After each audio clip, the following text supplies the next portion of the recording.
Senhoras e senhores, bom dia a todos.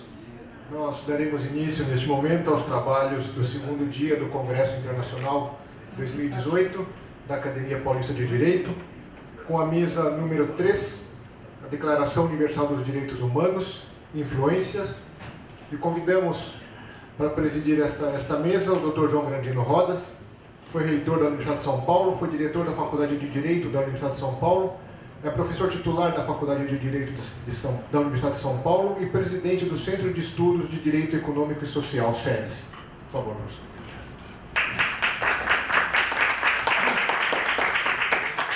Participam também da mesa o Dr. Wagner Valera, professor titular de Direitos Humanos e de Direito Previdenciário da Faculdade de Direito da Pontifícia Universidade Católica de São Paulo.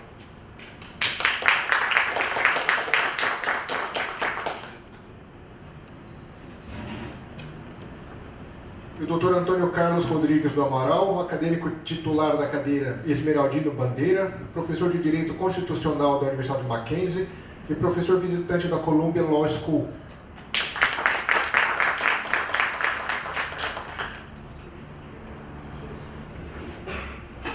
Por motivos de saúde, o cônsul Briepon foi acometido de uma virose e não estará presente na mesa de discussões, mas ele enviou a sua apresentação e a sua apresentação estará disponível nos anais do Congresso.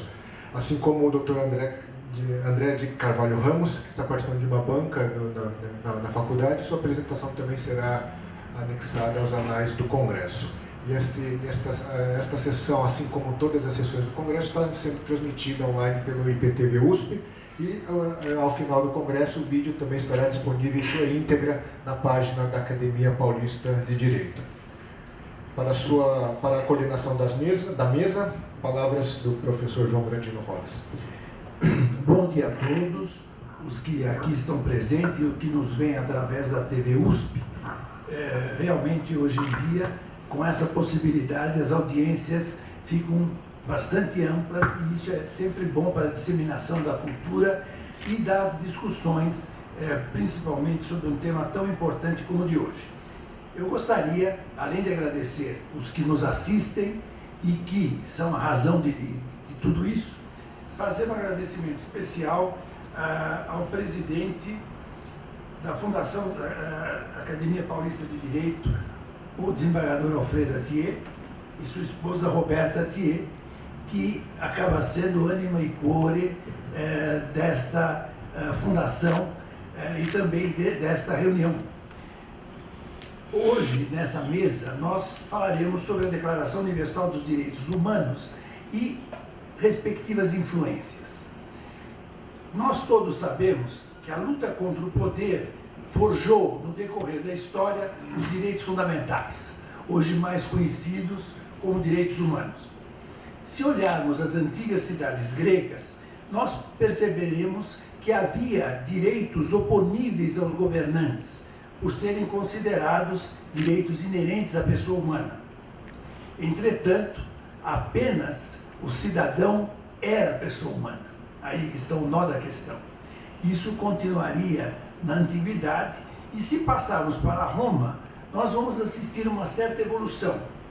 Enquanto na Roma antiga somente o pater familias tinha plenitude dos direitos civis, na Roma clássica o jus gentium, que foi a origem remota do direito internacional ocidental, chegou a dar direitos inclusive aos estrangeiros, embora limitadamente. Já na Idade Média, que como todos sabemos era permeada pela religiosidade e pela religião, nós notamos realmente que, muito embora houvesse a vassalagem típica do feudalismo, com consequências extremamente complexas para a grande maioria dos seres humanos de então, a Igreja reconhecia como fundamentais certos direitos. E aí, de certa forma, começa a progredir o direito natural, que segundo alguns já tinha origem remotíssima, inclusive nas cidades gregas antigas. Entretanto, nós assistimos logo a seguir, em primeiro lugar, a Reforma Protestante e o Iluminismo, e isso fez com que os direitos humanos que possuíam raiz na divindade passaram a ter seu fundamento na razão. Mais para frente, um pouco nesse rápido voo que nós fazemos como fundo para a apresentação de hoje, nós percebemos que os estados absolutistas do final da Idade Média, embora absolutistas, eles foram confrontados, e dessa confrontação nós tivemos a edição da Magna Carta Libertatum, de 1215, do Habeas Corpus, 1629, do Bill of Rights, 1689, sendo que a Assembleia Nacional Francesa, por seu turno, aprova a Declaração dos Direitos do Homem e do Cidadão em 1789. Nem tudo foi resolvido a partir dessa declaração, e nós percebemos que os problemas sociais, principalmente do século XIX, propiciariam a expedição do Manifesto Comunista de Marx e Engels e a expedição também da encíclica de Leão XIII, a Rerum Novarum. Percebemos, portanto, que toda essa evolução iria, de certa forma, decantar na Declaração Universal dos Direitos do Homem de 1948. Foi essa declaração que pretendeu, pela primeira vez, a universalização e também a uniformização, de certa forma, dos direitos humanos.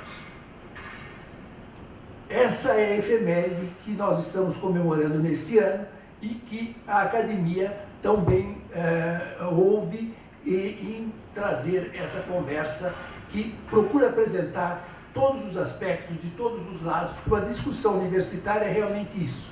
Apresentar um único aspecto significa negação, obviamente, da universidade e do próprio ser humano, que tem como uma das suas características principais o poder discutir e, de certa forma, ter um arbítrio que nem sempre é tão livre, mas nós precisamos preservar de qualquer forma. Os ilustres juristas aqui presentes nos conduzirão às influências que esse documento, que embora programático, que foi uma mera declaração, como sabemos, foi indubitavelmente um dos mais importantes documentos do século XX. Ao lado da Carta de São Francisco, que cria a ONU, e do Tratado de Roma, que instituiu o Tribunal Penal Internacional.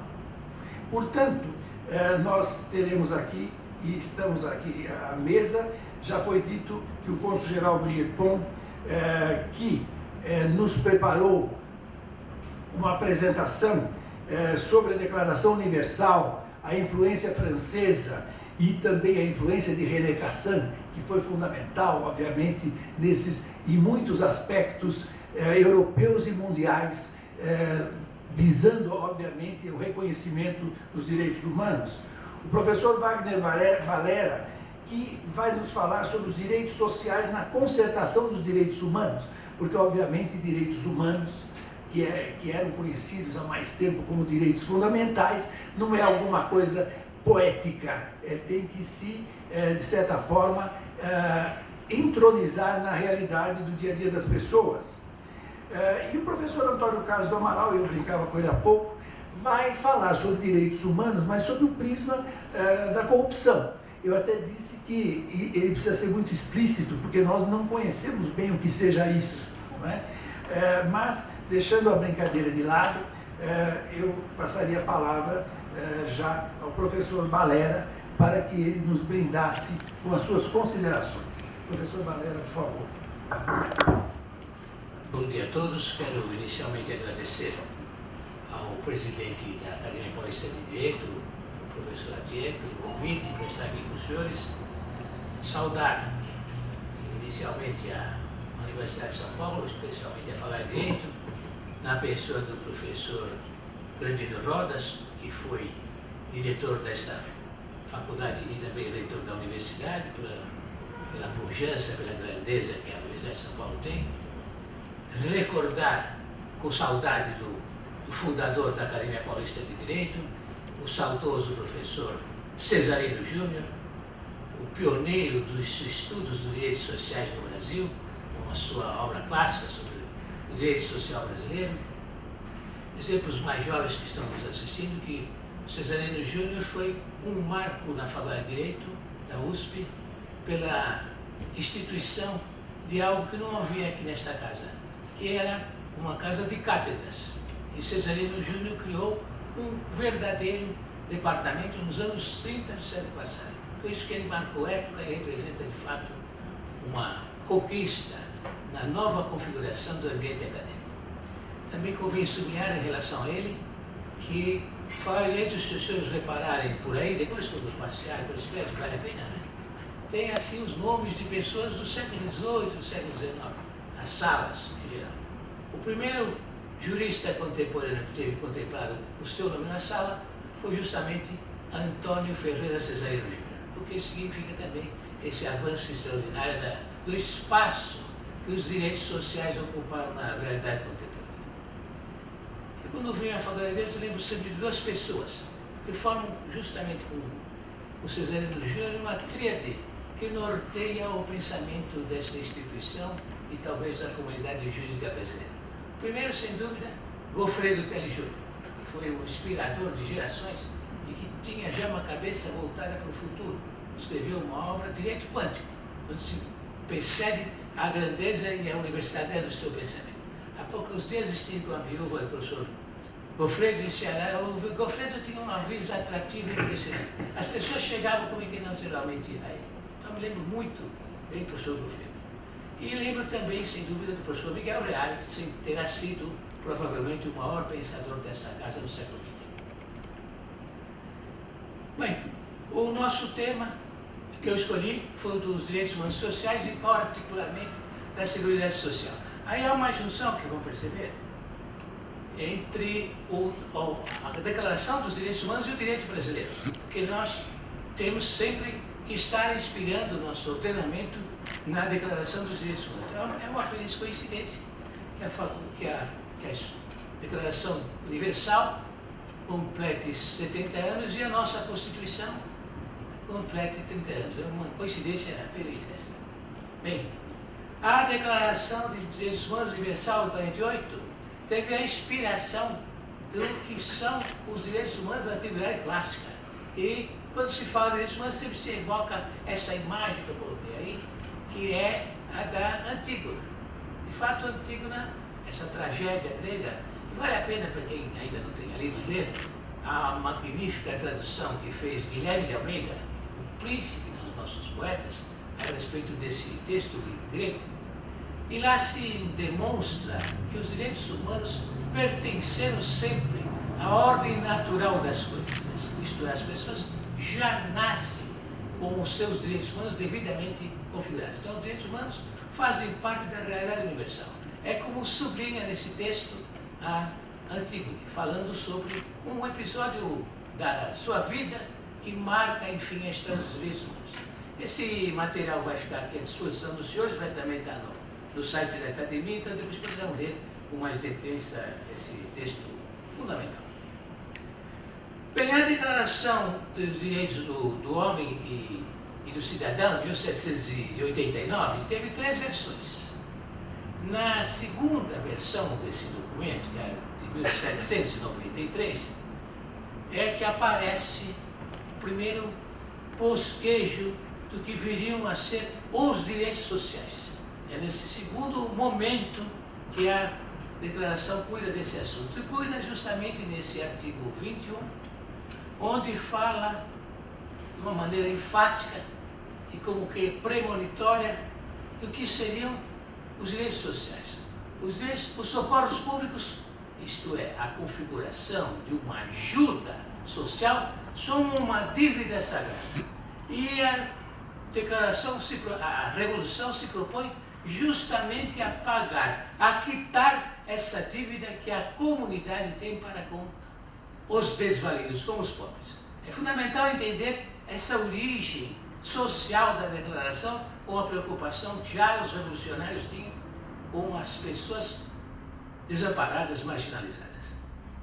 Esse mesmo documento vai inspirar a primeira Constituição brasileira, a Constituição Imperial de 1824, 25 de março de 1824. A Constituição utilizando a mesma linguagem da Declaração de 1793. A Constituição também garante os socorros públicos.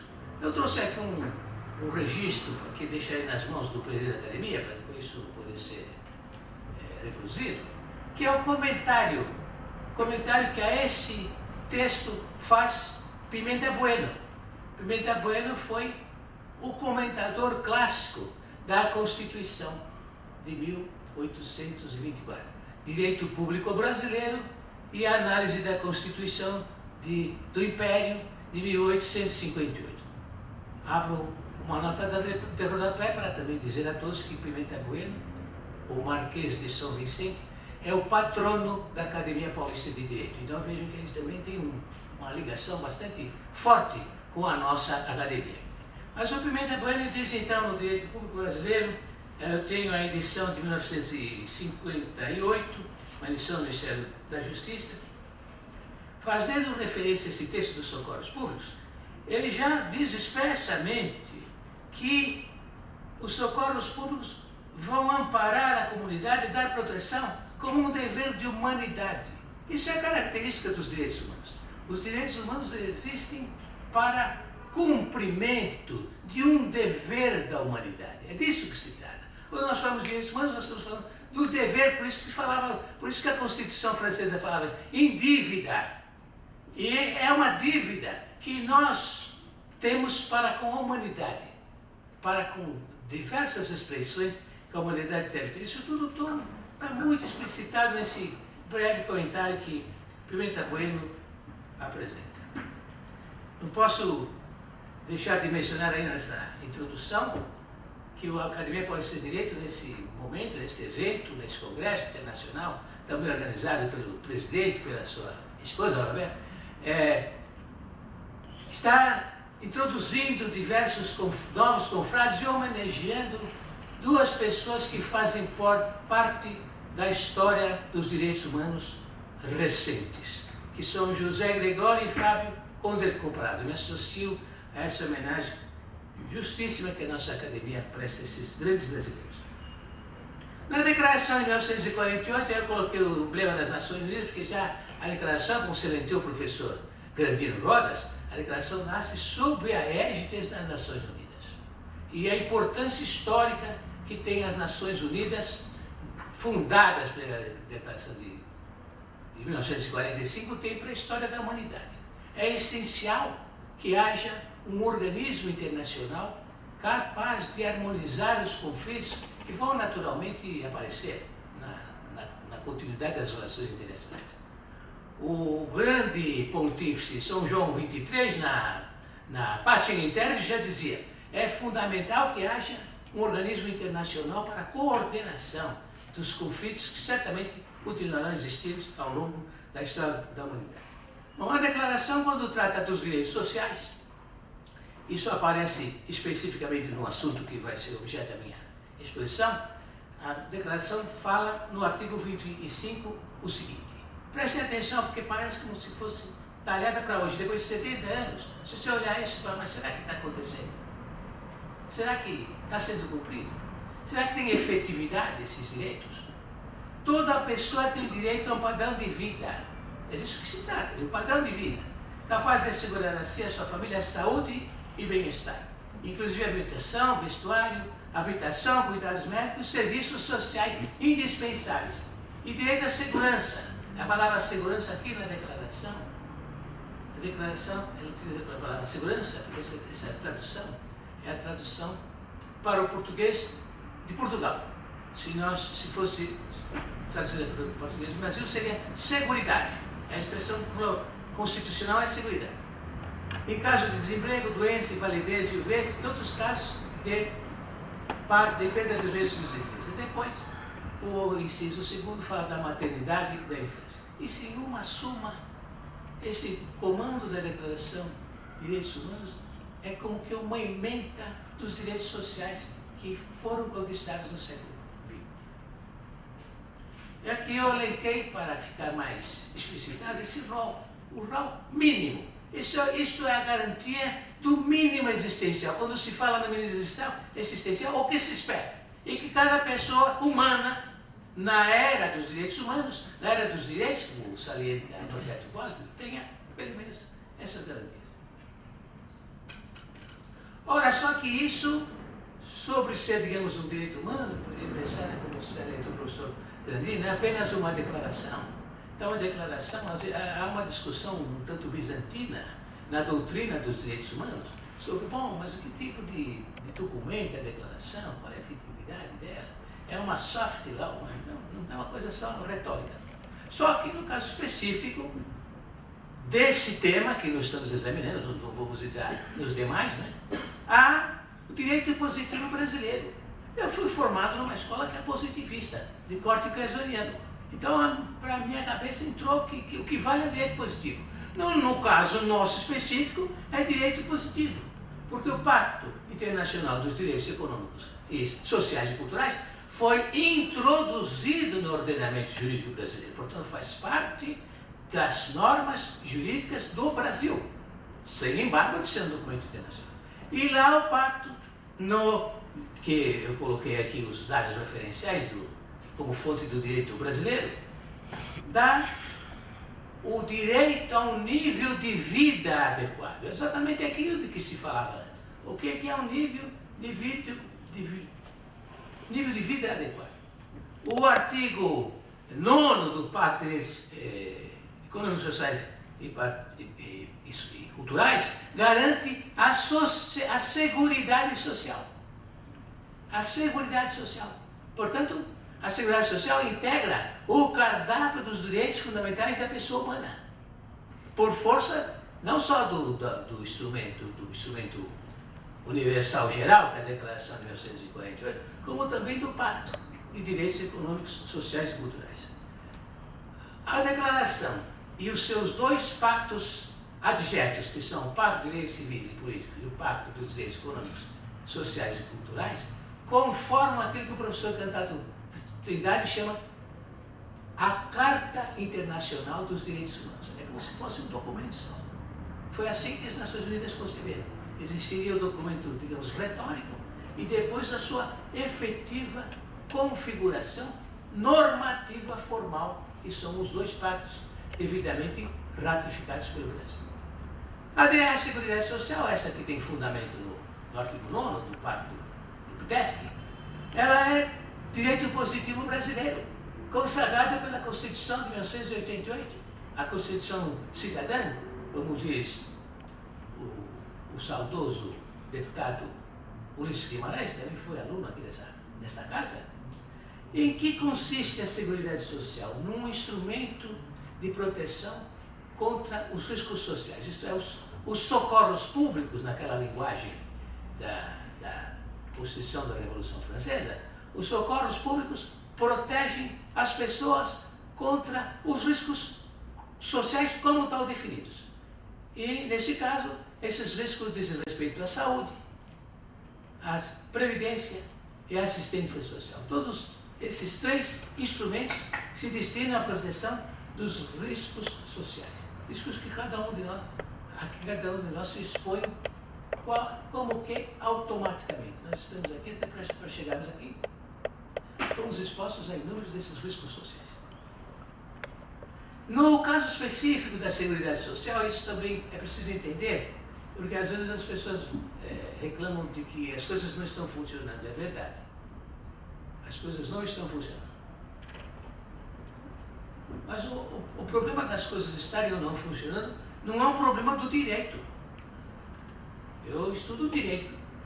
O problema das coisas não estarem funcionando é um problema da política, da administração pública, do Estado. E às vezes da sociedade que não pressiona o Estado para ele cumprir os seus deveres elementares. Nós, professor, nós vivemos um pouco numa abstração, né? Quando nós estudamos direito, a gente estuda a realidade abstrata. Eu tenho que explicar para os meus alunos como deve ser, não como é. Porque como é, você não precisa da minha explicação. Você aqui na rua, aqui no Largo São Francisco, você vê todos os dias o que é a realidade. Eu estou pensando do ponto de vista das categorias, como diz o professor Lorival Villanova, no mundo das formas lógicas. Essa é a cabeça do estudioso do direito. É o prático que vai cuidar da realidade, não está funcionando. Ele é poder executivo, é judiciário. Bom, a seguridade é uma fórmula de transição.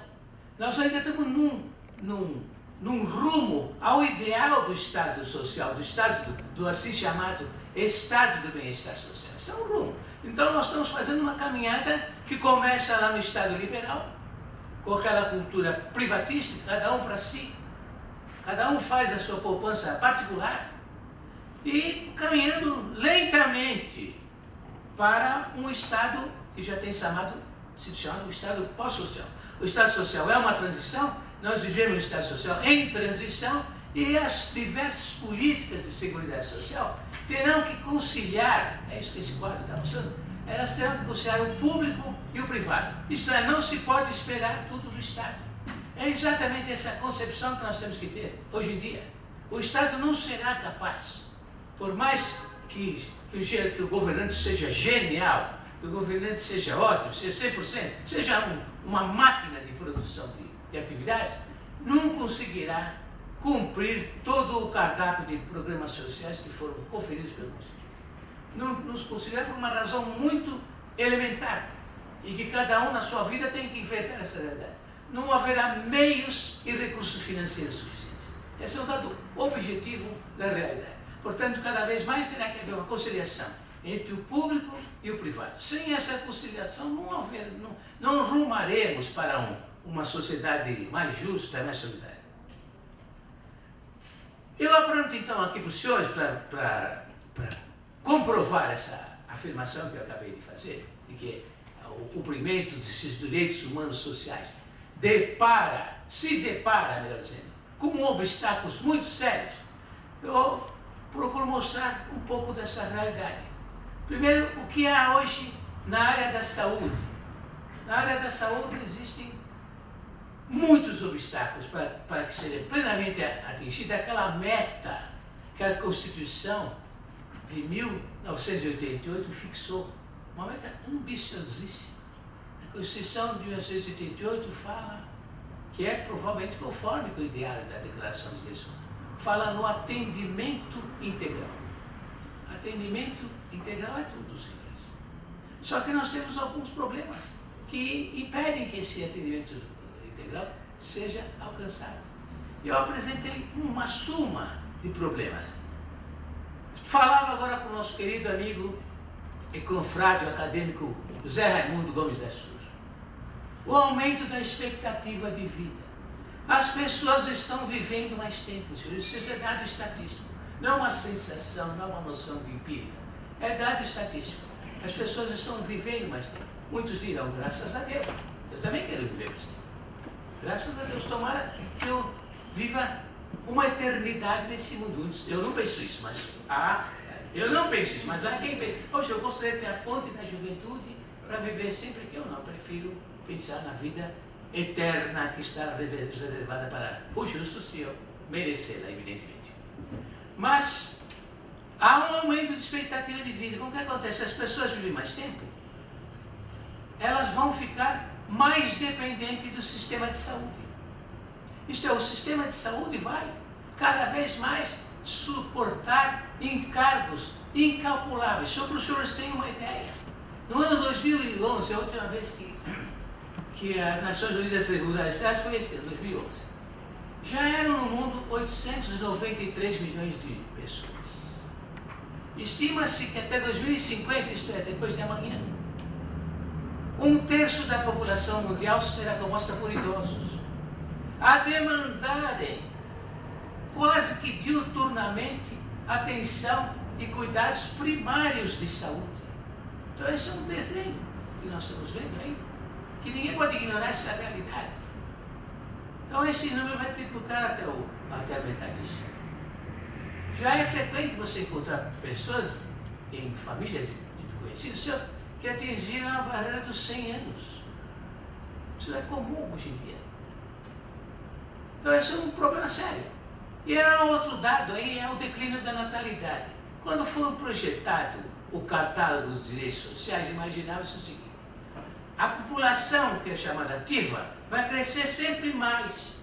Sempre vai crescer. Vai ser uma projeção de modo que a quantidade da população ativa vai ser capaz de sustentar justamente essa massa já inativa por força, inclusive, desse elemento essencial que é a idade. Só que isso não está acontecendo, porque é um declínio também estatístico da natalidade. E cada um de nós aqui conhece, na própria família, e na família dos outros da cidade. Meus avós tiveram 8 filhos. 8. A média dos filhos, desses 8 filhos, um dos quais é minha mãe, a média desses filhos é 3. Eram 8, passaram para 3.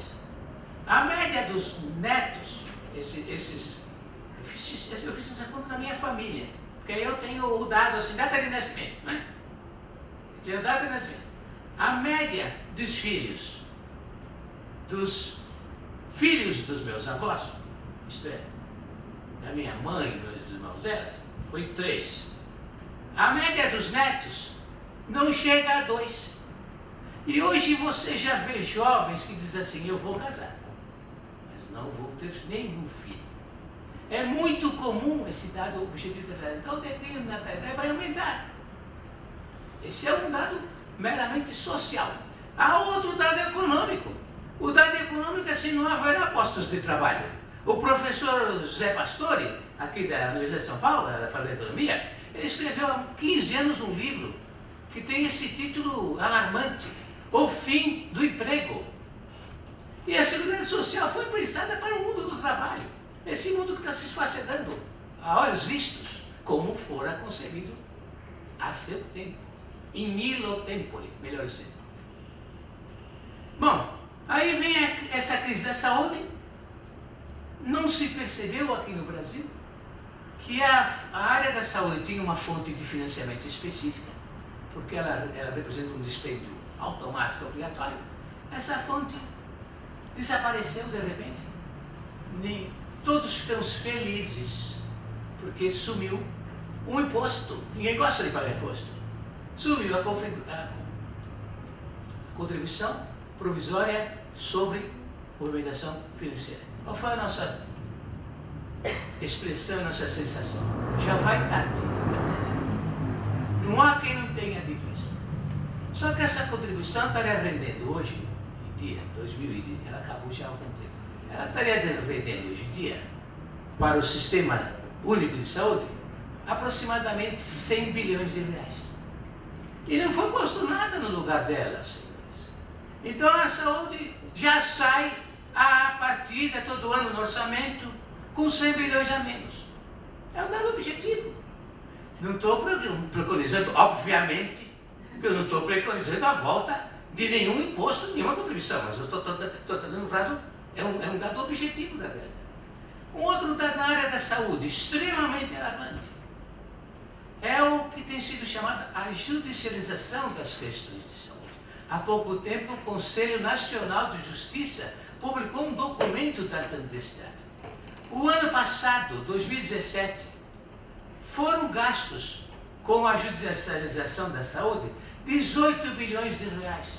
Às vezes um município, que é afinal o destinatário dessas demandas, porque ele é a ponta da linha da prestação de saúde, às vezes o município gasta a metade do orçamento do ano para cumprir uma decisão judicial, uma única decisão judicial, que concede, significativamente, uma medicação que custa 45 mil reais a dose. 45 mil reais a dose.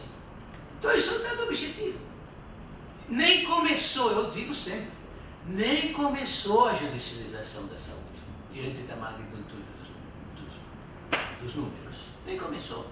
Para ter uma ideia comparativa, existem cerca de 3 milhões de ações de previdência, que já é um fenômeno mais antigo. A saúde não chega a 30 mil. Portanto, nem começou. É só um dado. O CNJ já fez esse documento para mostrar o que está acontecendo. Saúde. Aí a Previdência, que o senhor João falar a partir do dia 2 de janeiro, esse tema vai ser como que uma reza. Todo santo dia nós vamos rezar a Ave Maria e rezar sobre a reforma da Previdência. Cada dia com uma ideia. E é de fato absolutamente necessário que haja uma reforma da Previdência. O problema é saber quais são as bases dessa reforma, mas que há um desequilíbrio financeiro e atuarial no sistema de segurança social, isso é dado também notório. Não há como se discutir essa realidade. Então, e há um gap entre os regimes. Existe o regime geral, que é o da maioria dos brasileiros que recebem benefícios, que é o regime de INSS, dos trabalhadores, né? Cujo benefício médio é de R$ 1.600. Benefício médio do regime geral, R$ 1.600. E existem os regimes próprios, que aí você vai encontrar, então, os grupos de privilegiados, cada qual defendendo rigorosamente, como um direito subjetivo eterno, os seus privilégios. Então, o primeiro enfrentamento que vai haver é entre essas duas faces da realidade previdenciária. E, finalmente, a crise da assistência social. Não sei se os senhores viram, eu fiquei extremamente chocado quando eu li um flash da reforma que vai provavelmente ser apresentada em janeiro. Então, eu gostaria que isso aparecesse, porque aí tem que sair mesmo com canhões e tanques na rua combatendo essa proposta. A assistência social na Constituição de 1988, portanto, os socorros públicos, como dizia a Declaração Francesa, os socorros públicos da Constituição de 1988, criou, pela primeira vez na história do Brasil, um benefício concreto para o pobre. É o chamado Benefício de Prestação Continuada, o BPC, da Lei Orgânica da Assistência Social. O BPC é concedido ao idoso que não tenha nenhum outro meio de subsistência. Não vamos confundir o BPC, por favor, com programas assistenciais de um governo ou de outro. Isso é um direito constitucional social inscrito na Constituição de 1988. Não é nenhum favor. É um direito constitucional, humano e social. Então foi concedido esse benefício, um salário mínimo. Um salário mínimo. Para o idoso e para a pessoa com deficiência. É um salário mínimo. Porque, convenhamos, um salário mínimo já é uma coisa realmente bem modesta, né? Um piso, um mínimo existencial minimorum, não é? Bom, boa parte das pessoas não tem acesso a esse benefício, são cerca de 6 milhões. No universo de 25 milhões de pobres, 6 milhões ganham o BPC, que são os idosos e pessoas com deficiência. Os outros não atendem esses dois requisitos, não fazem parte do grupo protegido. Então, só que cada vez mais aumenta o número de pobres. E para essa imensa maioria da população, uma previsão constitucional de um programa concreto. Será que isso não vai ser necessário fazer uma reforma constitucional? Uma inclusão social? A Constituição é muito radical nesse particular. A Constituição ordena a erradicação da pobreza e da marginalização. É um comando constitucional que não tem efeito, não tem eficácia nenhuma. Então, os 3 programas da Seguridade Social, enfim, que é o principal equipamento de direitos sociais na Constituição de 88, não é por acaso que o título 8º, a ordem social, né? O título 8º tem isso, na primeira vez na Constituição de 88, que existe aliás, nas Constituições do Brasil, que existe um título reservado à ordem social. A Constituição anterior e as anteriores falavam em ordem econômica e social.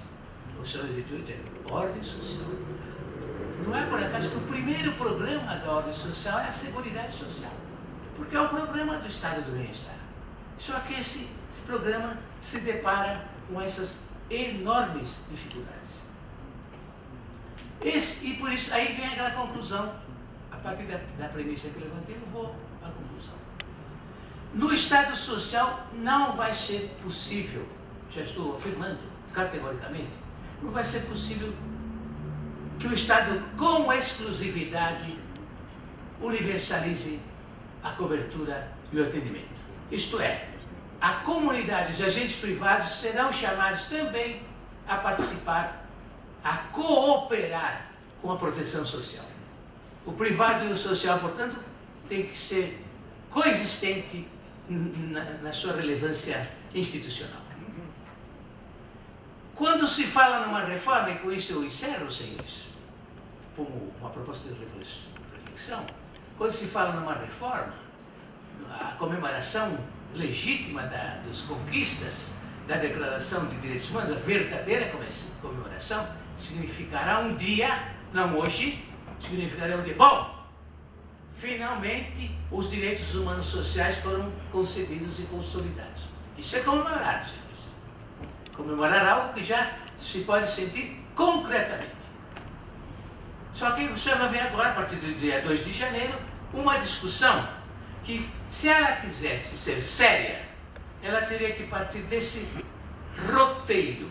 Isto é, de um roteiro que mostre a verdade. O que está acontecendo no sistema de seguridade social? De verdade. Uma comparação entre as receitas e as despesas. Não é o que você faz todo mês. Quem tem que se sustentar mensalmente. Você não tem que fazer isso. Comparar o que você ganhou com o que você gastou. E qualquer um de nós aprendeu, né, como desde criança, né, prudentemente, nossos pais nos ensinavam a gaste menos do que você ganha. Você tem que ter uma poupança, porque pode haver uma emergência, um risco. Esse risco você terá que sustentar durante um certo período. Gaste menos do que você ganha. Então nós temos que ter, primeira coisa, uma real configuração da receita e da despesa. A primeira coisa. Depois, uma coisa que está acontecendo, durante toda essa discussão do déficit, da falência da Previdência, vocês não estão ouvindo isso? Pelo menos desde que a Constituição de 1988 foi promulgada, esse assunto não sai da tona. Tanto que em 93 houve uma primeira reforma, em 98 uma segunda, em 2001 uma terceira e em 2007 uma quarta. Não se pode falar que não houve reforma previdenciária, já houve 4 desde a Constituição de 88. Reformas de profundidade, mas sempre é a mesma coisa. A Previdência está quebrada. Não é? Então vamos comparar números. O que entra e o que sai. E o que é desviado. Porque talvez seja aí o problema maior. O primeiro desvio são as chamadas desonerações. Isto é, contribuintes que, apesar do sistema não ter dinheiro sequer para cumprir os seus compromissos, mesmo assim, esses contribuintes são isentos do pagamento da sua parte. São as isenções, as imunidades, as anistias e assim por diante. Isso tudo é sobejamente conhecido. Nós estamos falando aqui numa sala que carrega o nome do saudoso professor Rui Barbosa Nogueira, que foi uma grande figura também da área de direito tributário, certamente tê-lo-á conhecido pessoalmente. O Barbosa Nogueira se preocupava muito com essa questão da falsa tributação. Uma tributação que não é verdadeira, não é isonômica, porque muita gente consegue, através dos seus grupos de pressão, descontos e acaba não pagando tributos. Isso, no caso das contribuições sociais, é um desastre, porque desequilibra completamente, como está desequilibrado, o orçamento. Também se poderia falar nos devedores públicos. Isto é, o próprio Estado. O próprio Estado que não cumpre a sua parte no financiamento dos programas sociais.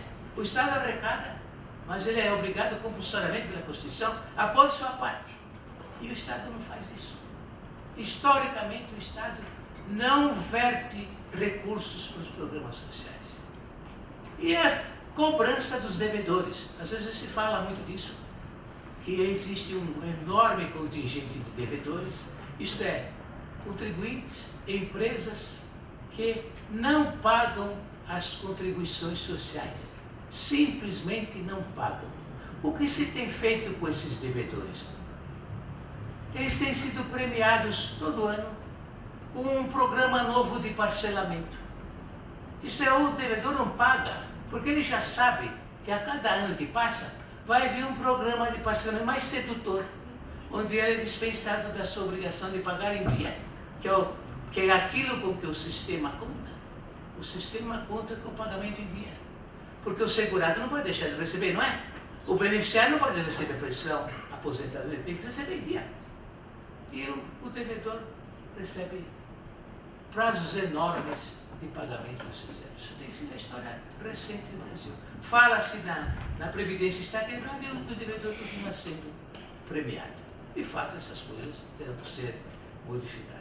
Bom, eu já passei até um pouco do tempo, mas agradeço imensamente a atenção que eu tive aqui.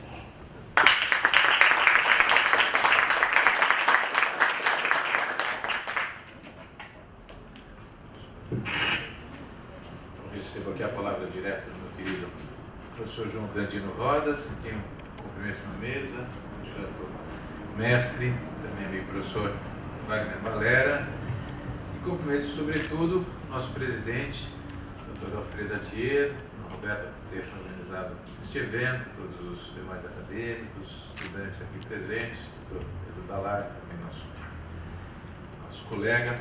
E nesses minutos de reflexão, eu gostaria de trazer a ponderação de todos aqui alguns elementos relativos a essa questão dos direitos humanos e, num primeiro momento, trazer uma pequena provocação, pelo menos uma digressão de por que direitos humanos. Né? Porque ao longo da história da humanidade, 10 mil anos de história conhecida do ser humano, 5 mil anos de história escrita, né? 200, 300 anos dos principais documentos, ou 400 anos dos principais documentos que tratam de direitos e garantias fundamentais, ninguém fala em direitos humanos. Né? Direitos humanos, então, é uma expressão que vai surgir praticamente meados do século XX. Por que surge a expressão direitos humanos e a sua importância? Né? Para isso, vamos pensar em alguns antecedentes. Né? A vida do homem sobre a Terra, né? Nós vamos sempre reflexionar sobre a questão da justiça. Então, a justiça que diz muito respeito a todos nós aqui, né? Pessoas do direito, né? Vivemos nesse mundo. Né? Afinal, o que é a justiça? Nós vamos ver que desde os primórdios da humanidade, na realidade, duas grandes correntes foram se firmando. Uma primeira corrente defendia a justiça como a vontade do mais forte. Né? Essas correntes vão dizer o seguinte: eu mando, o outro faz, obedece o meu comando, ele se ajusta ao meu desejo, logo é o cumprimento da justiça. Então a justiça é o cumprimento da vontade do mais forte. E essas correntes que defendiam o direito como a vontade do mais forte vão dar base, o nascimento para o direito positivo. Né? O direito positivo, que depois, nos séculos, na Idade Moderna, vão ser o império da lei como vontade do mais forte. Numa democracia, a vontade da maioria. No regime ditatorial, a vontade do ditador, assim por diante. A outra corrente que tem nascimento aí nos seus fundamentos, nos seus primórdios, nos conceitos de lei natural, né, que vão se exprimir depois no conceito, nas bases do direito natural, vão definir a justiça como dar ao outro aquilo que lhe é devido. Justitia est ad autem. A justiça é voltar-se para o outro. Né? E aí é uma questão bem mais complexa, né? Porque o direito com a vontade do mais forte é muito mais fácil de ser entendido. Né? Eu tenho a vontade, eu sou mais forte em um determinado momento, eu dou o meu comando, você se ajusta à minha vontade, logo o cumprimento da justiça está presente. A justiça, como dar ao outro aquilo que lhe é devido, é algo muito mais complicado. Muito mais. Primeiro, tem que admitir que o outro existe, que já é altamente questionável por diversas doutrinas filosóficas, diversos momentos históricos. Né? Para mim, o outro não existe. Você é transparente. Né? Eu vejo o outro não existe. Então eu tenho que admitir que o outro existe. Vamos imaginar lá no regime nazista, né? Quer dizer, o regime nazista admitindo a existência do povo judeu. Quer dizer, primeiro tem que admitir que o judeu existe e depois que algo lhe era devido. Né? Então, vamos pegar lá agora, década de 90, né? Os Tutsis e os Hutus em Ruanda, no genocídio, né? Os Hutus chegam lá, dizimam lá os Tutsis, né? O Tutsi não existe. Né? E assim por diante, ao longo da história nós vamos vendo esses vários genocídios. Então, as cadeiras, vamos dizer, as correntes de direito natural, elas são muito mais profundas nesse sentido de reconhecer a existência do outro e de que algo lhe é devido, mas essas correntes de direito natural vão, em última instância, aferir toda a sua força na ideia de criação, na ideia de que existe Deus. Se não existir Deus, se não existir Criador, eu não tenho, na realidade, nenhuma barreira que me impeça do domínio do próximo. Aliás, Dostoiévski vai dizer isso: se Deus não existe, tudo é permitido. Né? Porque aí é uma mera manifestação da vontade do mais forte. Porque o direito natural vai defender o quê? Que porque existe uma natureza humana, porque o ser humano é criado, não é ele mesmo o seu próprio criador, então ele é dotado de determinados direitos inalienáveis. Esses direitos inalienáveis, por serem inalienáveis, o Estado apenas reconhece e não os cria. Então essa é toda a discussão que nós vamos vendo aí ao largo dos séculos e até milênios nessa criação dessas duas grandes correntes. E por que nós então não discutimos direitos humanos, essa estrutura, a expressão direitos humanos? Porque no mundo ocidental, durante toda a Idade Média até a Idade Moderna, todos nós, de uma certa forma, no mundo ocidental, fomos criados com um certo conceito existencial, do sentido de criação, e no sentido que a justiça, como dar ao outro aquele devido, impõe ao mais forte dessa relação a obrigação de cuidar do mais fraco. Essa é a grande relação. Nós seríamos educados até o século XVII, provavelmente, a sermos justos.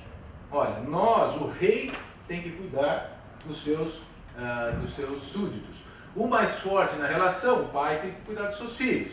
E assim por diante. O chefe tem que cuidar do bem daqueles que lhe são subordinados. Quer dizer, é uma questão de formação da justiça enquanto virtude. No século XIII, há um debate muito fundamental que vai influenciar depois o que vai acontecer no século XVII e século XVIII, que é entre São Tomás de Aquino e Guilherme de Ockham. Quem assistiu um filme chamado O Nome da Rosa, né, um livro de Umberto Eco, na realidade o Nome da Rosa, Umberto Eco vai fazer esse debate. O Nome da Rosa, esse é o debate entre São Tomás e Guilherme de Ockham. São Tomás está dizendo, existe uma natureza humana. Porque quando nós dissemos que há uma natureza humana, nós estamos dizendo que a natureza é criada.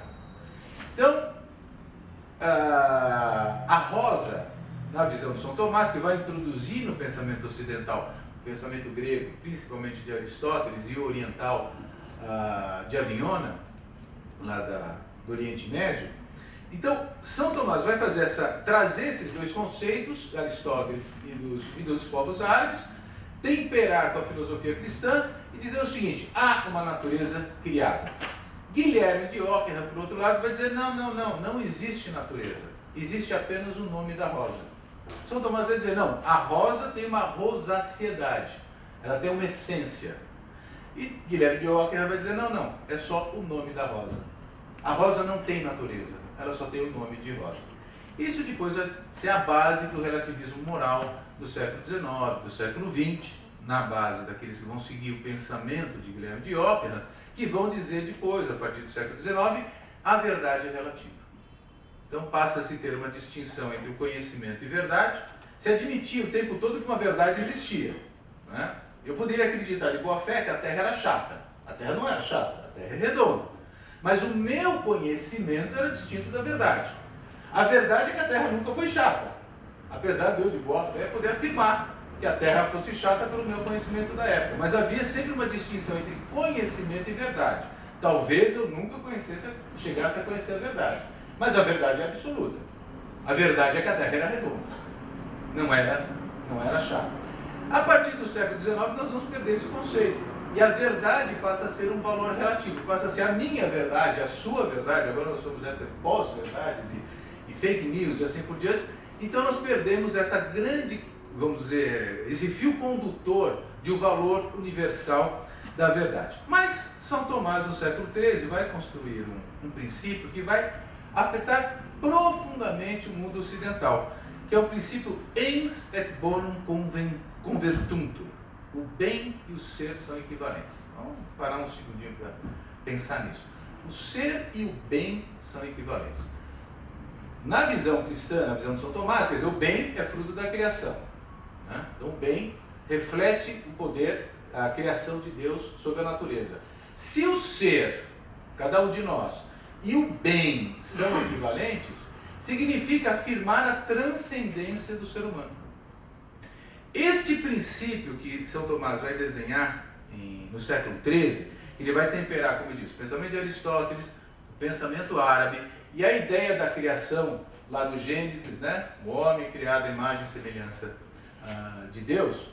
Este pensamento da transcendência vai levar o quê? Uma limitação do poder do rei, dos reis absolutistas, que era o sentido do quê? O rei é rei por direito divino. Quando São Tomás diz, o rei é rei por direito divino, só que todos os seres humanos, todos os seus súditos são transcendentes, significa que o rei não tem mais poder absoluto sobre os seus súditos. Com isso, como vem a limitação? A limitação vai vir pelo direito. E a limitação do direito pela justiça.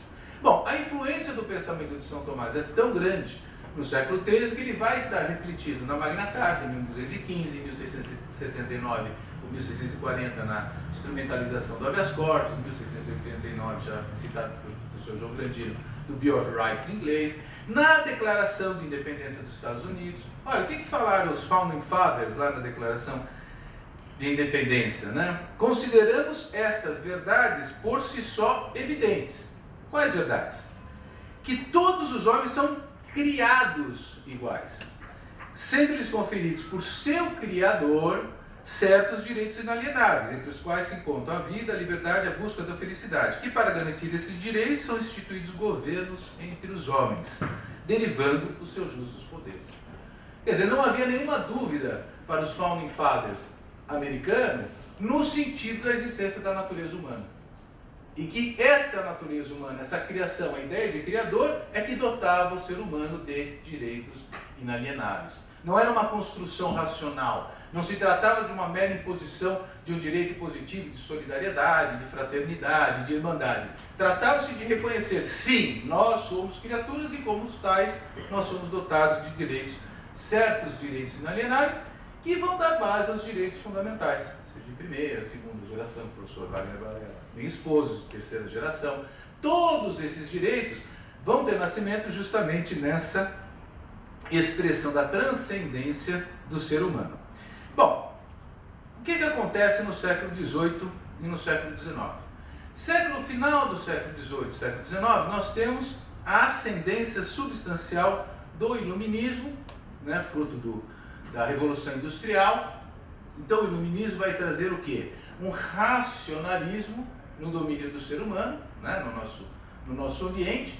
E o iluminismo vai dizer o seguinte: a mente humana, iluminada por uma certa lei da natureza, afastada da ideia de criação, mas sim de um naturalismo, essa natureza humana, estas leis da natureza, vão iluminadas pela nossa razão, vão trazer a felicidade no aqui e agora.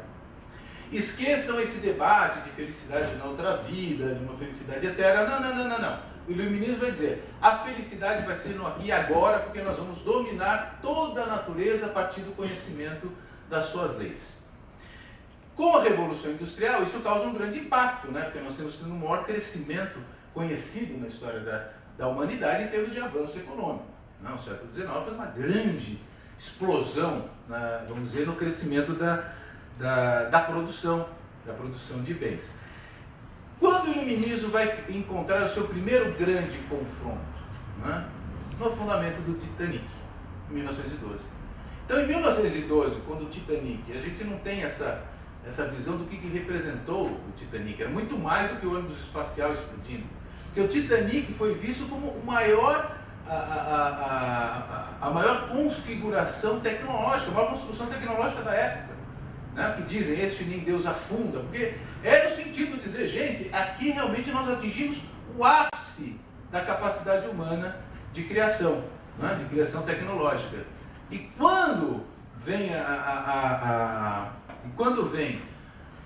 o naufrágio do Titanic, isso causa um grande impacto na sociedade. Ao que se acresce o quê? A Primeira Guerra Mundial, que se lembra, não era a Primeira Guerra, né? Era a Grande Guerra. Porque a Grande Guerra, porque ninguém imaginava que podia haver outra. Foi primeiramente quando todas as populações civis passaram a sofrer. Ao passo da Primeira Guerra, também no século XIX, nós temos os socialistas utópicos e o marxismo dialético. Então, tanto o liberalismo, isso é muito importante para a gente entender por que surge a concepção de direitos humanos. Então, nós estamos no século XIX, introduzindo um conceito de relativismo moral, quer dizer, a verdade não é mais absoluta, os valores universais de bondade, a bondade no agir, a beleza no resultado, a beleza no configurar as coisas, no trabalho bem feito, no respeito ao próximo, esses conceitos a verdade no conhecimento, a busca da verdade. Então os valores universais de verdade, bondade e beleza, que são próprios de todo o sistema pedagógico e educativo, são afastados no século XIX por uma absoluta relativização. A beleza é relativa, o agir é relativo, a verdade é relativa. Todos esses bens universais que configuraram a humanidade durante 2000 anos são afastados do debate, tanto pelo liberalismo econômico como pelo marxismo dialético. Tanto esse pensamento iluminista, de um lado, dando base filosófica ao liberalismo econômico, como o marxismo dialético, passam a ver o homem, né, o ser humano, como indivíduo e a sociedade formada por uma coletividade de indivíduos, não mais como pessoas, mas sim como fator de produção. Então, tanto o liberalismo econômico do século XIX quanto o marxismo dialético vão chegar a falar o seguinte: o indivíduo é um fator de produção. Sendo o indivíduo como fator de produção, nós vamos ver esse resultado na Primeira Guerra Mundial. Então, Grande Guerra, depois se faz a Liga das Nações, que foi influenciada pelo presidente Wilson, depois que os norte-americanos ingressaram e conseguiram terminar a guerra na Europa, é criada a Liga das Nações, que tinha por objetivo a defesa do direito das minorias, a defesa dos povos que estavam sendo objeto de destruição no âmbito da Primeira Guerra Mundial. E o que acontece? A Primeira Guerra Mundial, a Grande Guerra, na realidade foi um mero intervalo até a Segunda Grande Guerra, né? A ascendência do nazismo, a ascendência do fascismo, a ascendência do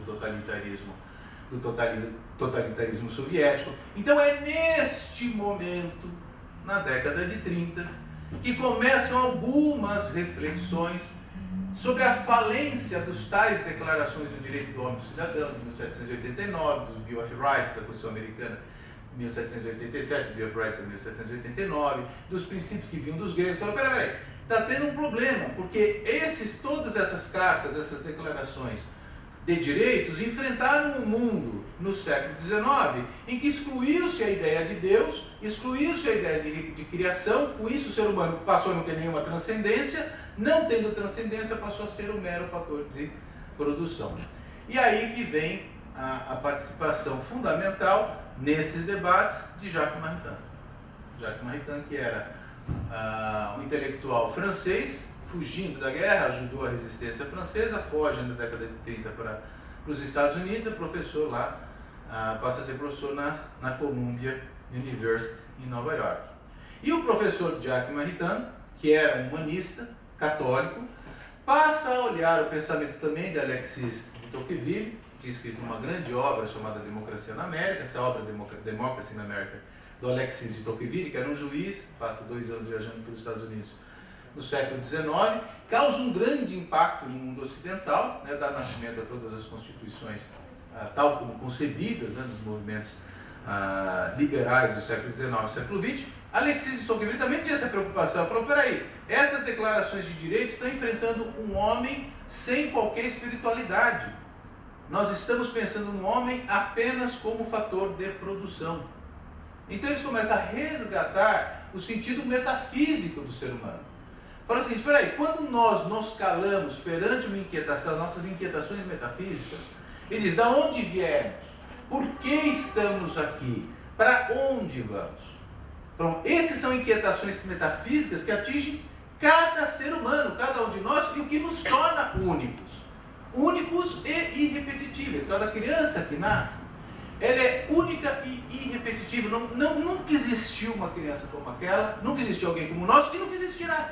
Pensaram, né? Quando a gente olha toda a história conhecida do ser humano e toda a eternidade aqui até que acabe nos tempos, nunca vai haver alguém como nós. Não que alguém nos clonasse biologicamente, né? Biologicamente isso aqui é um reflexo seu, mas metafisicamente não é. Nossos valores, nossas inquietudes filosóficas, intelectuais, metafísicas, morais, são distintas. É isso que vai preocupar Jacques Maritain, é isso que já preocupava Alexis de Tocqueville, por isso que eles trazem, resgatam um conceito de pessoa humana, que é introduzido por Jacques Maritain, que é o conceito de dignidade da pessoa humana.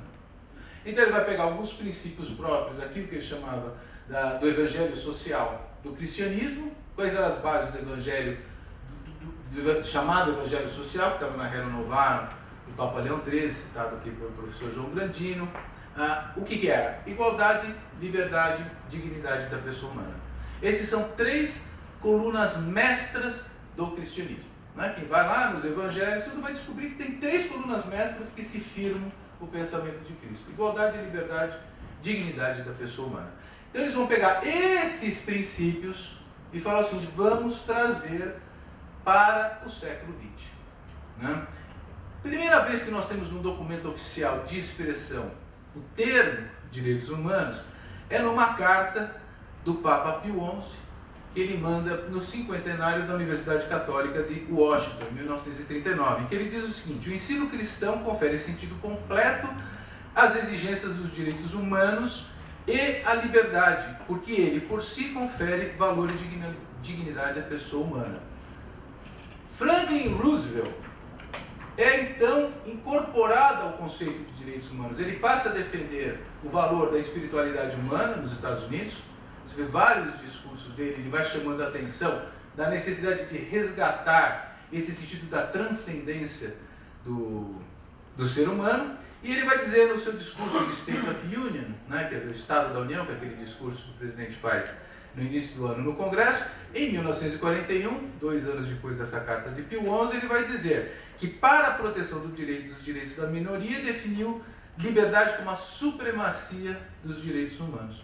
Então, esse termo direitos humanos nasce em 1939. Ele é utilizado pelo Papa Pio XI em 1939 e pelo presidente Franklin Roosevelt em 1941, nesse State of Union, esse discurso que ele fez, em que ele afirma a necessidade da construção no pós-guerra de 4 liberdades fundamentais: a liberdade de opinião e de expressão, liberdade religiosa, o freedom from fear e o freedom from want, né? Quer dizer, o direito de viver sem miséria e o direito de viver sem medo, longe do terror.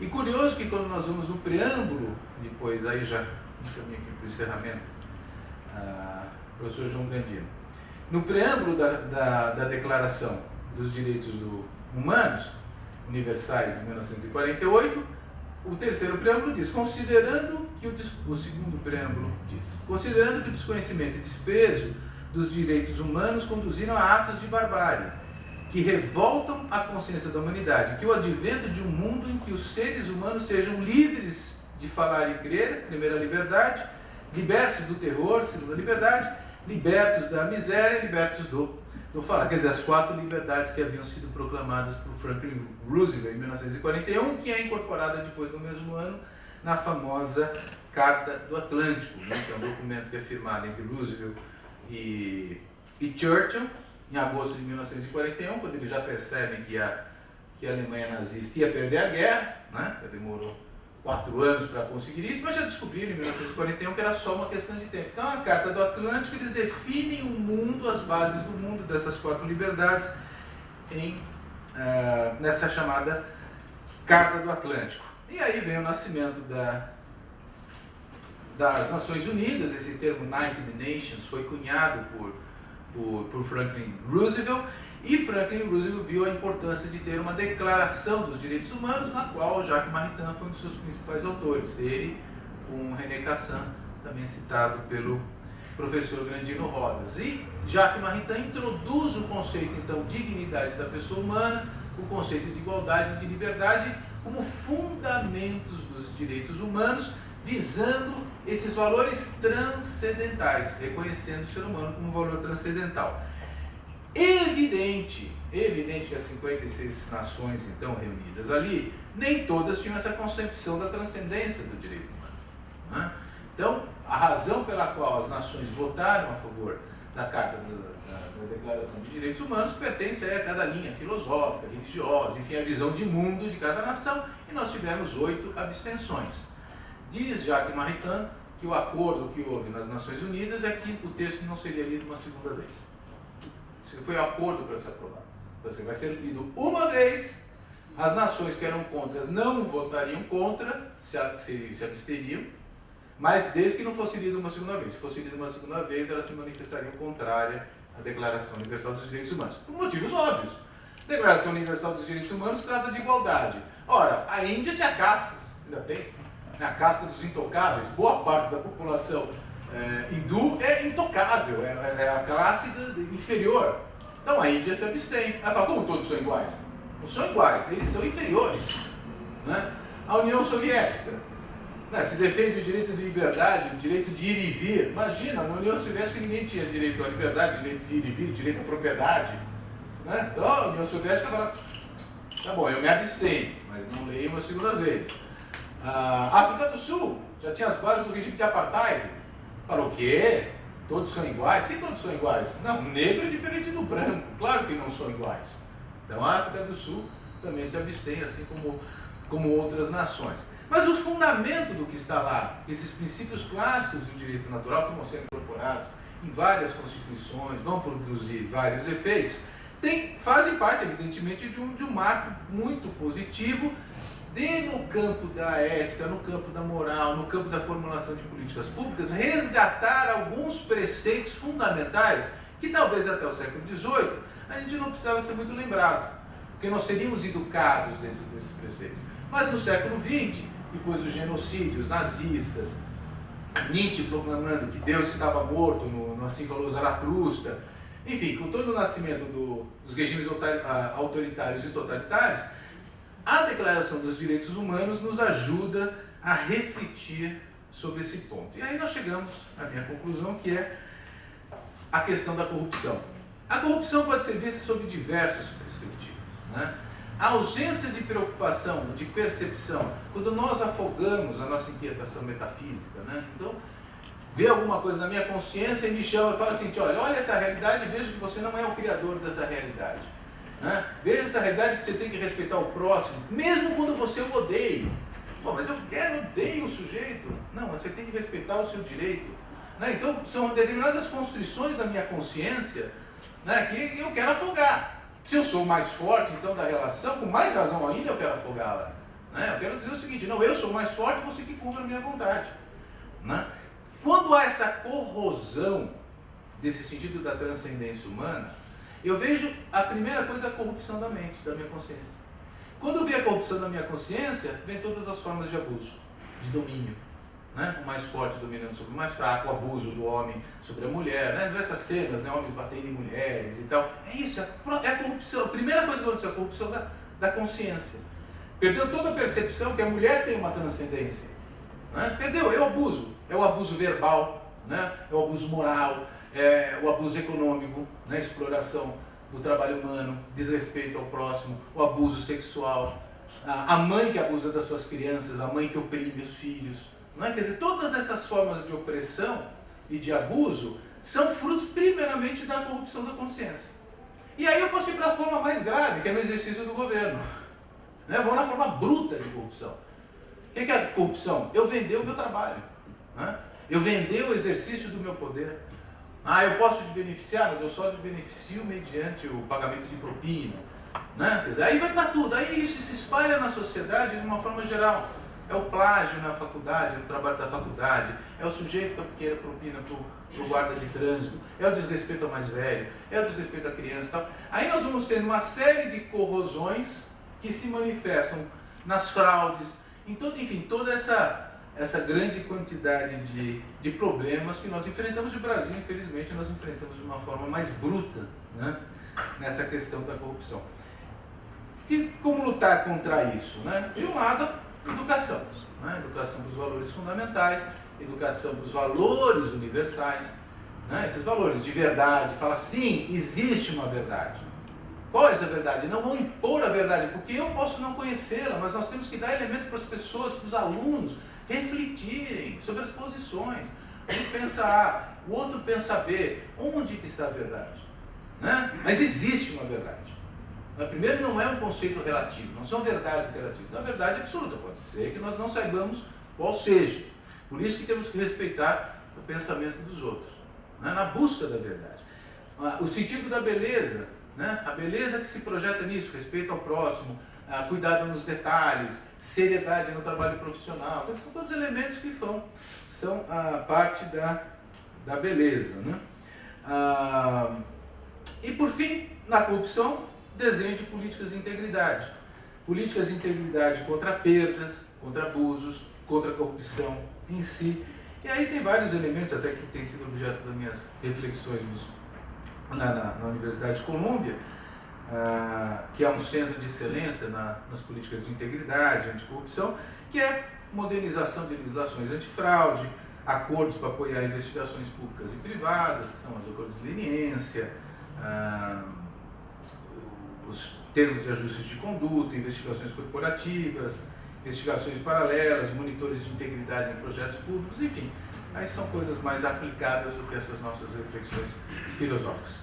Fiquei dentro dos meus 35 minutos que o senhor havia me concedido, passei um minuto, agradeço a atenção de todos. Obrigado.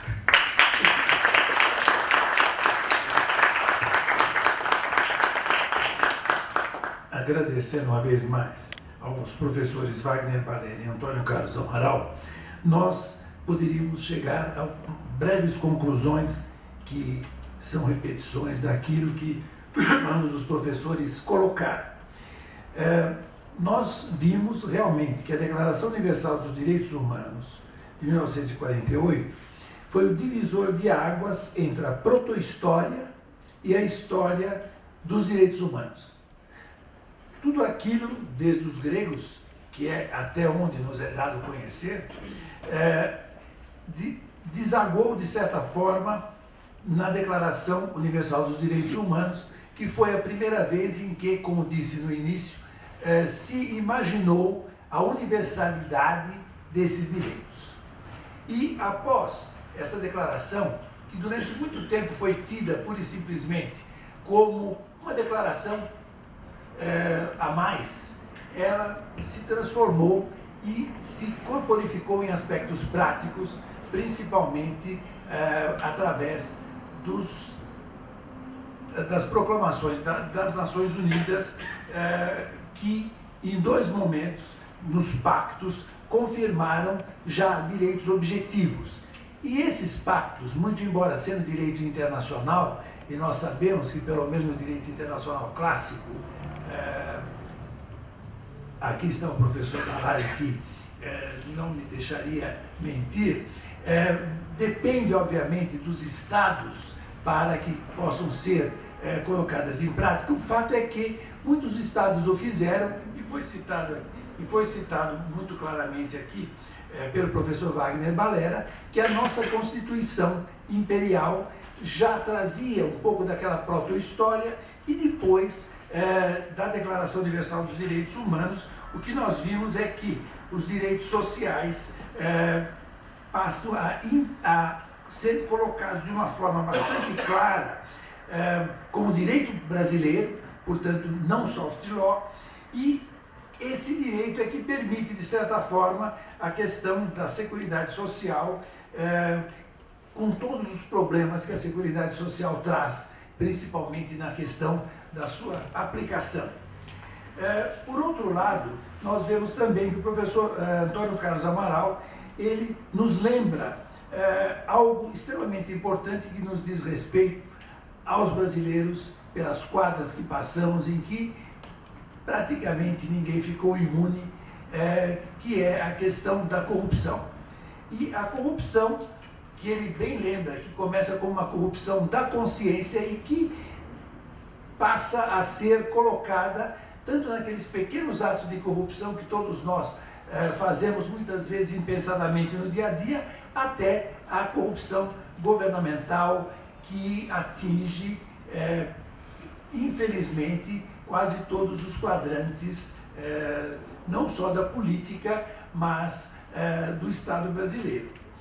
E como que nós poderemos, de certa forma, fazer com que esse direito que foi desenhado, declarado nas Nações Unidas, possa estar presente cada vez mais? Não é algo fácil, mas é algo que tem que ser pensado sempre. Por isso é que a Academia Paulista de Direito trouxe durante todos esses dias praticamente uma enciclopédia, a visão absoluta de todos os lados, holística, dos direitos humanos, sobre os variados aspectos, sobre as variadas formas de pensar, para que realmente desse pensamento possa haver uma contribuição que ajude a sociedade brasileira a, de certa forma, reencontrar-se e a fazer com que a dignidade que brota dos direitos humanos possa ser cada vez aumentada.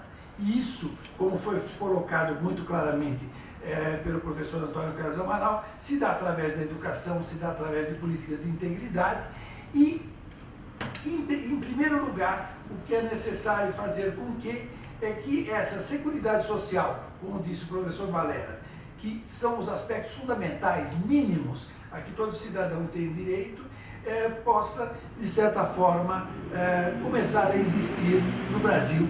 E, para isso, nós precisamos, obviamente, fazer com que a corrupção diminua, nunca vai acabar, os defeitos humanos são de todos nós, e fazer com que também haja menos fraude na Seguridade Social, que é algo também quase impossível de acabar, mas pelo menos pode ser grandemente diminuída. Então nós vemos que essa nossa mesa, que pelo título parecia algo bastante teórico, onírico muitas vezes, debruçando-se sobre aspectos de uma declaração que, como lembrou o nosso caro professor Amaral, ela foi aprovada porque não foi lida direito, se nós pudéssemos, de certa forma, resumir o que ele disse, mas que teve e continua tendo, não só no aspecto internacional, como no nacional, um influxo muito grande, e nós esperamos certamente que nós possamos ter, através dos direitos humanos, da consciência dos direitos humanos e da sua colocação em prática, um mundo melhor para todos nós. Então, eu agradeço a todos, posso falar inclusive em nome da academia e do nosso próprio, pela possibilidade de aqui estarmos. E talvez, para não fugirmos à regra, se houver uma pergunta que queiram fazer pelo horário, poderia ser formulada para que pudéssemos encerrar essa nossa conversa com um diálogo e não simplesmente com uma emissão de vozes absolutamente desligadas, de certa forma, da realidade que implica justamente o diálogo e a conversa recíproca. Então, se houver uma pergunta, eu pediria que fosse formulada sem absolutamente receio qualquer, porque aqui nós somos todos adultos e não temos mais que ter aquele medo que havia nessa mesma casa, que era de fazer uma pergunta que os colegas pudessem considerar ridícula. Quer dizer, isso era muito... e muitos não faziam pergunta nenhuma. Então nós estávamos no oposto daquela tradição norte-americana em que a aula se faz de perguntas e a nossa se faz simplesmente, está tentando mudar, não conseguiu ainda, de uma audição passiva daquilo que os outros querem falar. Nem todos são Gofredo, que podem ser ouvidos durante horas sem se dormir. Portanto, agradeço a palavra e a palavra está concedida para a pergunta. Muito obrigado. Bom dia. Bom dia a todos. Um prazer, uma satisfação nós estarmos aqui nessa dupla academia, né?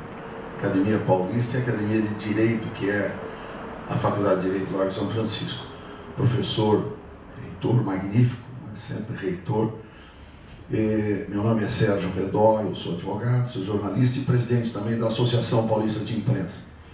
E eu penso, e aqui vou formular já a pergunta, aproveitando esse momento tão importante, não é? Nós estamos aqui nesta verdadeira academia que é, na verdade, responsável por todo esse processo, não é?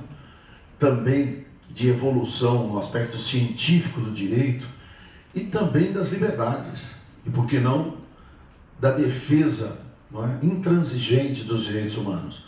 Eu gostaria de ouvir dos senhores, penso até que seja uma vontade de alguns que estejam aqui, de que fosse traçado um paralelo, em razão do que foi dito aqui, em questão da própria digressão histórica, não é?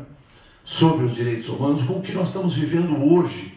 E se pudesse, não fazer um estudo de futurologia, mas aquilo que nós podemos encarar em razão deste processo, não é, que nós tivemos de um trabalho, não é, desenvolvido dentro do campo de direitos, em que foi levado em consideração as questões, principalmente sociológicas, do aspecto do socialismo puro, né?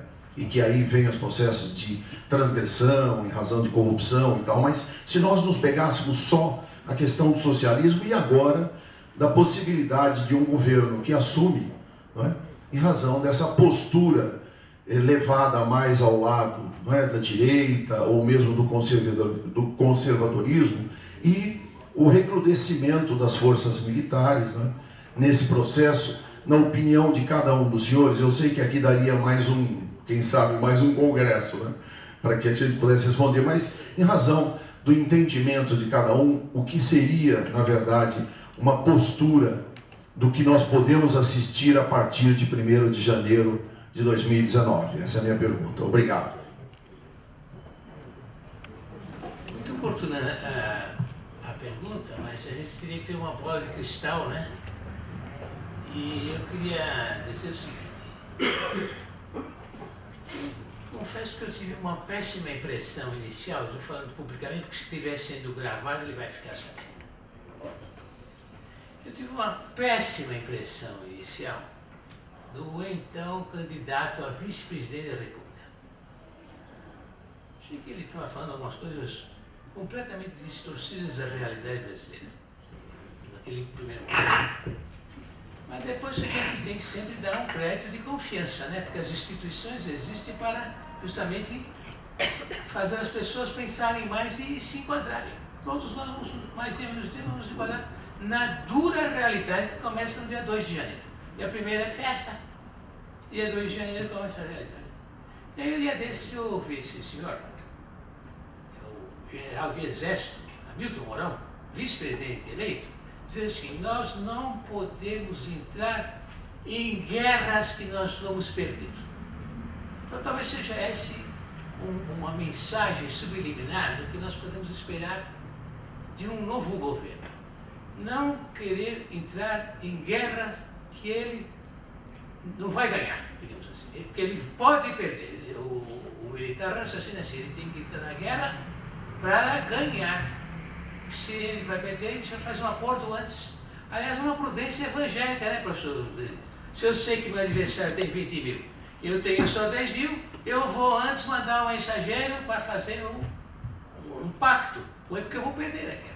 Então não se pode entrar em guerra que vai perder. Se os novos governantes acharem que vão ganhar, eles vão perder.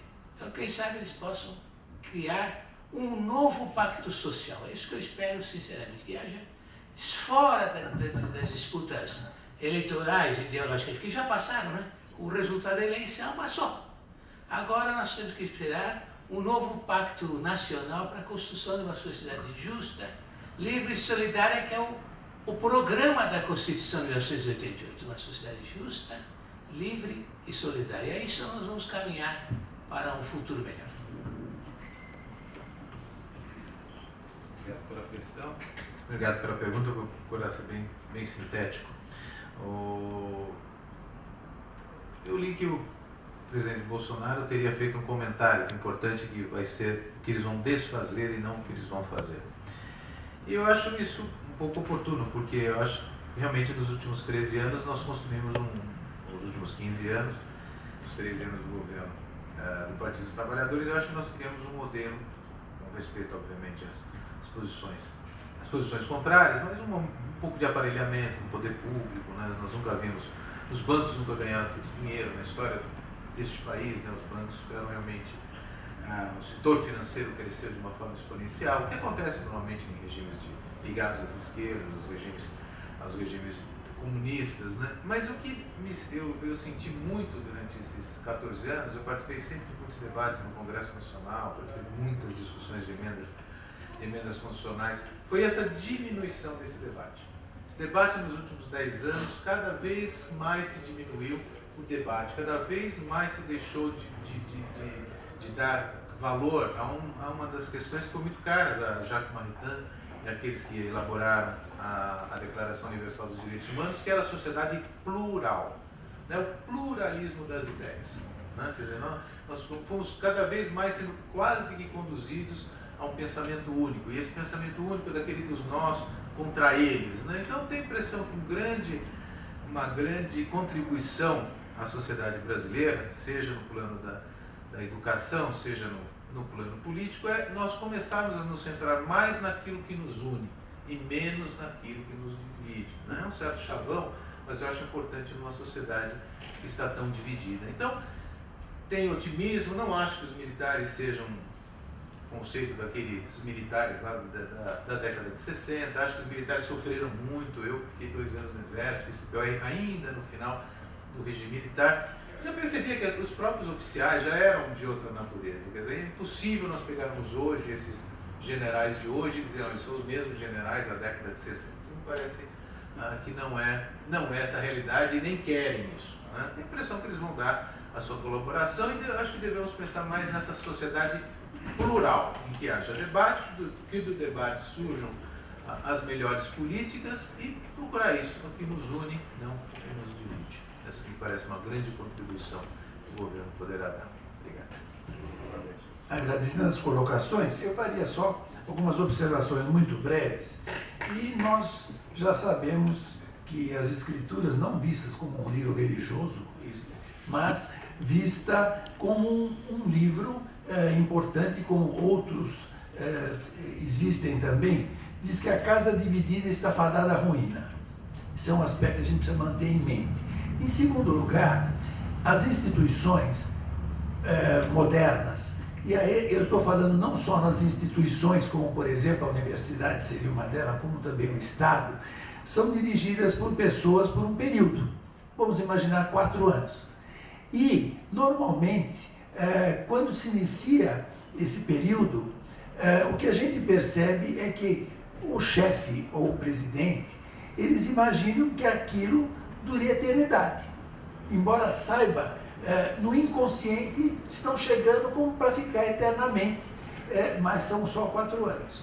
Por outro lado, o que é muito comum acontecer nas instituições, e volto a falar de um lado da universidade como tantas outras, pode ser empresa, por exemplo, também, como de outro, no Estado, que as pessoas consideram realmente que chegaram para começar tudo de novo. Quando na realidade das coisas, nenhum chefe de uma organização, nenhum diretor de uma escola e nenhum presidente da República fez tudo errado ou tudo certo, porque está íncito no ser humano acertar e errar. Claro, uns acertam mais, outros menos, as circunstâncias também ajudam muito, mas o fato é que as pessoas que chegam, elas imaginam que o outro que esteve antes fez tudo errado e tudo bobagem porque não tem competência ou porque qualquer coisa que seja, ou são mau caráter por definição, e que aquele que está chegando só por 4 anos imagina que ele vai começar tudo de novo e vai fazer tudo certo. Isso é absolutamente algo impossível. Então, o que a gente precisa, em primeiro lugar, imaginar é que quem é o prejudicado? Prejudicados são todas as pessoas que ficamos de 4 em 4 anos voltando às suas origens e muitas vezes se usam os 4 anos que tem simplesmente para verificar e perseguir os que ficaram nos outros 4 anos, que precisa muitas vezes ser feito, não estou negando, mas não pode pura e simplesmente fazer do seu mandato o passado.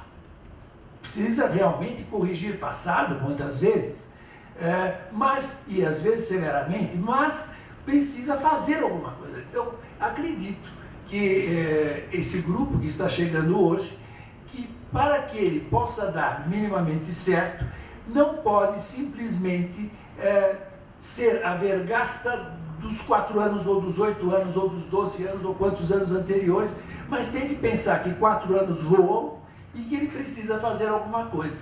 e não simplesmente desconstituir o que o outro fez, porque chega no final do 4 anos e a pessoa sai sem nada nas mãos.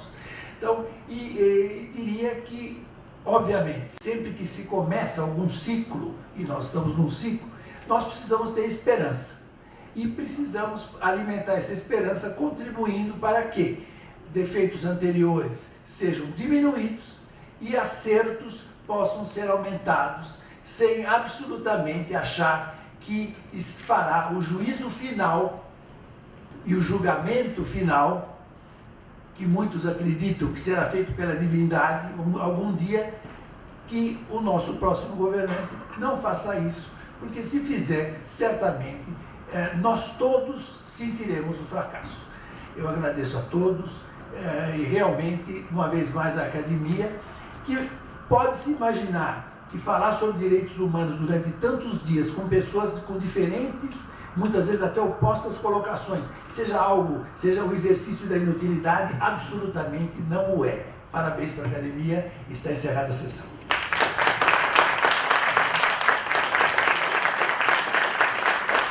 Agradecemos ao professor João Grandino Rodas, ao professor Wagner Balera, ao doutor Antônio Carlos Rodrigues do Amaral, e teremos agora 10 minutos de intervalo para um café. Muito obrigado.